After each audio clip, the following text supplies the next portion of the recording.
Κύριε Μουρούτζη, σας διακόπτω, ζητώ συγγνώμη, έχουμε σύνδεση με την Βόρεια Ήπειρο, με τον Βασίλη Σιώμο. Είναι... Η χειμάρα είναι εδώ, είναι εδώ, η χειμάρα είναι εδώ.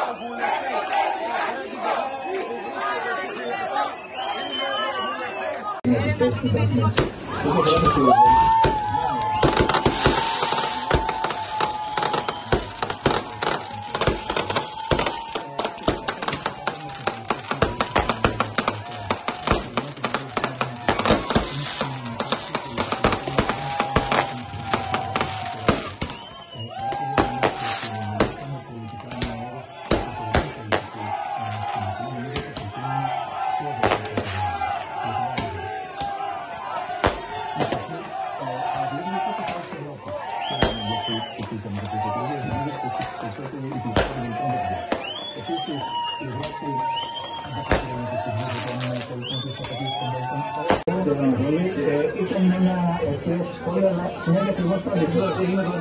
Δηλαδή όλα τα πράγματα πέρασαν κάτω από τον στόχο που ήταν θέσει, παρά το γεγονός ότι κανένα δεν είναι βαθιά ετοιμένο. Ο ένας σώζεται από την ατυχία του άλλου. Εντάξει, για να είμαστε κριτήρια, γιατί είναι κυρία, για να μην πω από ατυχία.